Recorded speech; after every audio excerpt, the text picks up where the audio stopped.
Geek Outings, bringing you Clone Wars Episode 3 today. On the wings of Kiridax, talking about it for lifelong friends, talking about geeky things. This is what we do. This Clone Wars show has been pretty good at a tour coming out of San Antonio, Texas, on coronavirus solitude, paid leave. All right, here, and Bobby Joel chiming in from Santa Monica, California, my own fortress of solitude over here, getting ready to chime in on this newest episode of Clone Wars. What up? It's Boba Fresh, SQ 2020. Catch me. Shit'll be big time. Much love from the Bay. Locked down. Peace. Hey, glad to be here.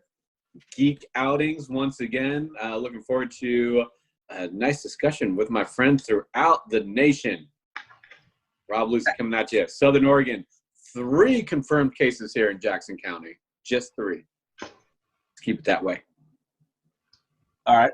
Also, Lucy and I coming from Seattle recently, the canceled home of Emerald City Con and ground zero of the coronavirus. But here we are doing our thing. Word. So episode 3, continuation of freeing Echo from his chamber. What did you guys think? Anything that stood out to you immediately? You know, I was watching actually for the 3rd time, just trying to take in all the stuff, because I think there was so much packed into it. Like, I really had to give it a few rewatches, which is great with any content. But first thing, like, I don't know why it's taken me so long to ask this question, but like, was the original programmer of the Droids just like a slapstick fan? Because I swear that, like, just shy of saying why I oughta and like, oh you, and before they like falling, like they introduced so much comedy with their like just kind of very human dialect. I think I noticed that for kind of the first time. And then before they get Echo out of there, we get to see the Decimator, which is kind of just a Tesla coil that's kind of gone out of control, I guess, or I don't know. Or maybe it didn't get to do its thing because it said no organic material found. But that stuff stood out to me even just in the beginning, like how I love how it just dropped you right into the action. Strutter, what do you think?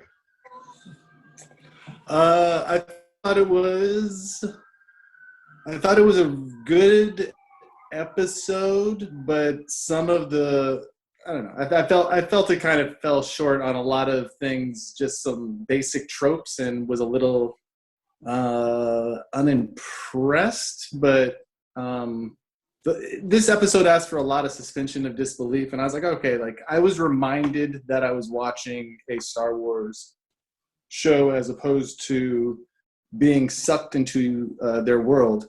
And it really reminded, because this is a culmination episode, and so it really reminded me of episode 3 of The Mandalorian.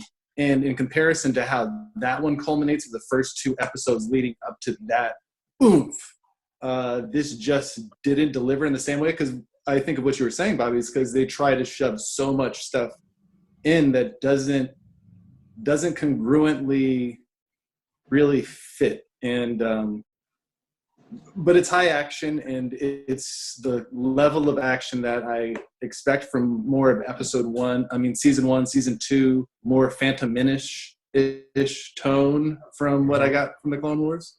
Lucy, what do you think? I agree with what you said. I thought it was a filler episode. High on action, some great action sequences. There's a couple scenes in there that I thought were poignant, but it didn't introduce anything new. It didn't really move the story along very much. Lots of good action. Decent filler episode.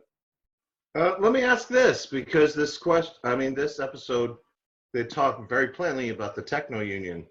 What is the Techno Union?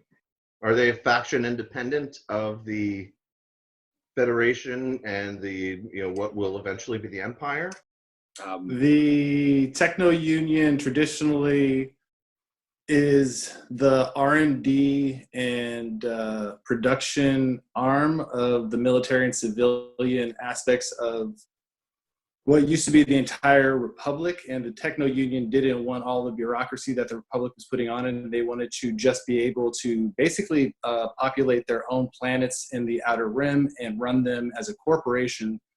Thus, they joined the CIS eventually, but that's why we see in this episode, in the first episode, the Techno Union's like, the Jedi would never think to come here because they're supposed to still be neutral at that point and not just serving the Confederacy. At that point, they're technically all they're destro, like they're selling weapons to everyone at that point. Okay, where did so that's not in the Clone Wars specifically? Where did you come by that information? Comic books, books? Yeah, comics, books. 1 second. Oh, he's out. Oh shit! Maybe he's grabbing some source material. I'd like to see some source material. Right? Yeah. Um, Oh shit! Star Wars: Age of Rebellion.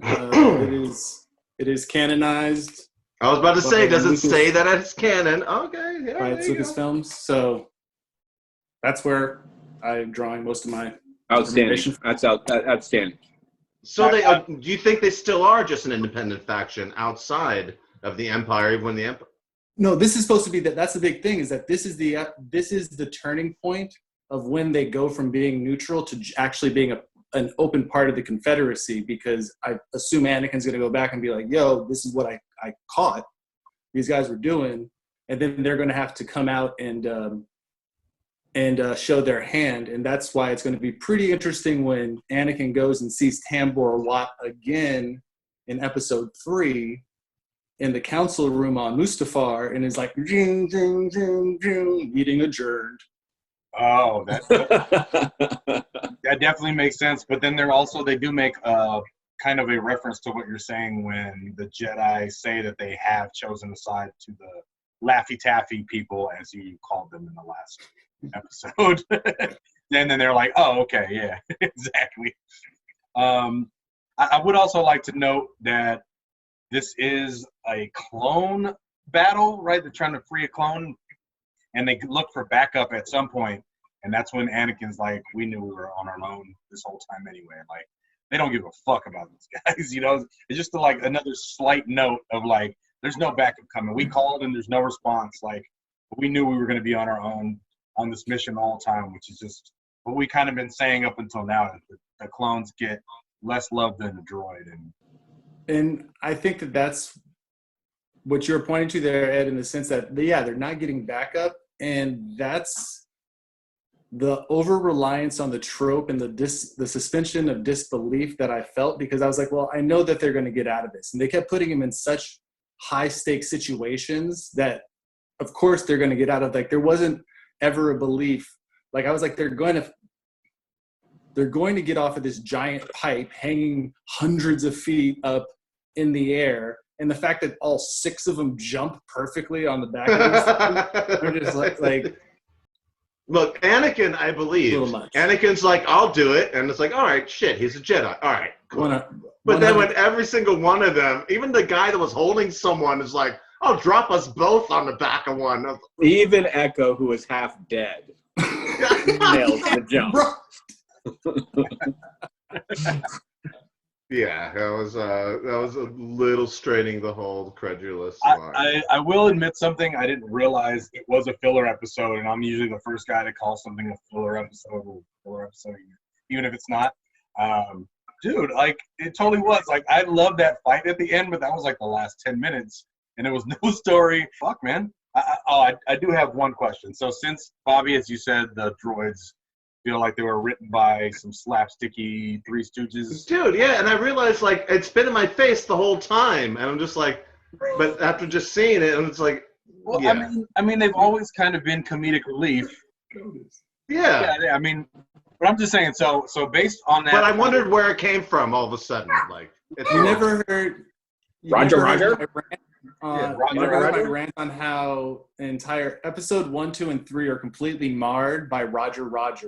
The fact that it's not just that the droids look skinny and unthreatening, it's that they made them slapsticky, and they're like, I don't know where they are. And you're just like, what? Like, yeah, it takes away. I'll put it this way: the droids are not the stormtroopers. Yeah, like not only were they physically designed non-threateningly, they were just Laurel and Hardy, and it was just like not even a good Laurel and Hardy, like a bad vaudeville act. My question is, the Rooster Droids are obviously still droids; they're still fuck-ups or whatever. But my question was, you have the Laffy Taffy people, who are just throwing rocks and like not doing much, right? And then you have the droids. Is that an even fight? Because I think it is. No? Who wins? Who's the winner in that fight? Who has the upper hand? So the droids. It was a good point. Yeah, I was like, Anakin, you've actually fucked this village up. Yeah, like, totally. Why did you go back? Why did you go back there? Yeah, there was literally no purpose for no, totally. They should have let him away. And not only does that happen, they're getting blown away. Yes, like, there's like in large clumps, like five Laffy Taffies are just getting blown away in chunks, and Anakin's like doop doop doop doop doop. And you know, again, it's like with this trope, you know that they're going to win this fight. So why are you making the odds so imbalanced? Where I totally don't believe that they're supposed to win this, but obviously they're going to, and they cut off the legs and they do all of that stuff. I like to say there's a couple things I did like about the episode being a filler episode. One was the nod to the Matrix, where Echo's getting popped out of there, or was that the previous episode? That was this episode. No, it was this one.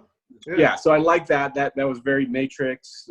Neo getting released. And he cracks a joke when he comes out. And then War of the Worlds, where it's a different type of walker. And I thought, okay, so that's a nod to War of the Worlds. And I thought the Laffy Taffy people, as we're referring to them as, were very analogous to Ewoks. Like, okay. Yeah. We ended up on their planet. We bought the war to their planet, and like, okay, for whatever reason, they're deciding to side with us.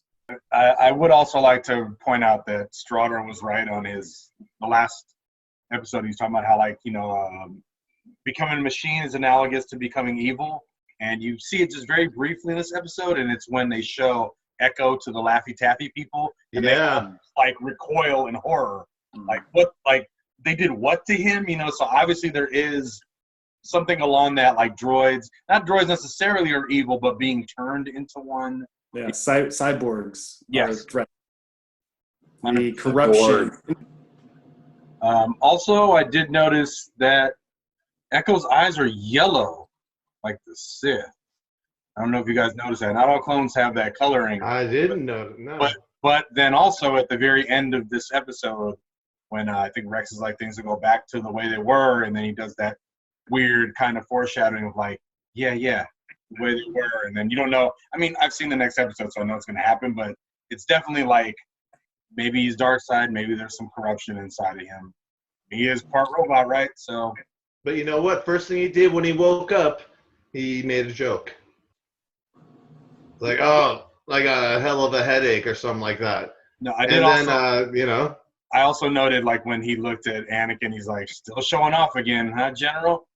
Which I gotta say, they've made him pretty badass. I know we've said this already. Like, they've aged him a lot, like that they never showed in the movies, and show a way cooler Anakin. Yeah. And was ever so much portrayed by Hayden Christensen. Yeah, he's like, and so that's why you believe it when he's like, all right, I'll jump on the Kiradak's back. It's like, yeah. It's almost like Vader in the old movies versus Vader in Rogue One. You know what I mean? It's like, this is the same person. Like, why isn't he always doing this shit? Kind of. Yeah. I did have a question though about if they have toys yet, because if I was a kid, I'd totally buy these fucking Bad Batch toys. Oh yeah. In a heartbeat. Agreed. The what toys? Of the Bad Batch, if they have them out already. Oh yeah, totally, yeah. Oh, let me ask you a hypothetical or a future question. Will the Bad Batch be affected by Order 66? I thought about that earlier, and I don't think so. I think they're going to pop up somewhere again. Well, they had a bioorganic chip implanted in their head that forced them to do Order 66 or any of the orders up to 66. Maybe not them. So yeah, the question is, were they far enough along of the cloning process that they had that bioorganic chip put in, or were they such a pet project of the Kaminoans that they were just put off to the side? Well, it would be interesting. I would they don't believe know that. about episode 5 or season 5 or 6. I mean, The Jedi know that every single clone has that chip in their head, the inhibitor chip. And that's, again, if we rewind back to Ed and I's discussion of, like, you know, where's the moral high ground? The Jedi know that they're all implanted with this chip, but they're not doing anything about it. Maybe they deserved Order 66, but that's a different conversation. The question is, will they be affected by Order 66? Because it has to come at the end of the season. I've never heard someone say they deserve Order 66, and I've also never thought that, but I do now. I totally see that. You've been leaning towards saying that anyways for the past couple of months. They've turned me anti-Jedi. Yeah, very much. I know. Oh, damn. It has been exhibited throughout the episode. I'm rolling with the Empire, bro. For sure. You guys ready to close out? Anything else you want to say? All right. So on that note, looking forward to the next episode of Clone Wars Editor coming out of San Antonio, Texas. Like, subscribe, make a comment. We don't ever get mad about that stuff. Yeah, and you know what? If you like this show, then you should check out all the other shows that we've done. Bobby Joel Cole signing out from Santa Monica, California. Happy to be one of these 4 friends in 4 different cities. Just having fun, geeking out. Boba Fresh, just one friend in one city. Love y'all. Peace. Rob Lucy coming at you. Be the first person to comment on this video, and Ed will give you a secret surprise. Peace out. It's going to be the Ronavirus. Oh, shit. Which means he'll lick the envelope. There's no way I'm putting The that on. gift. Ed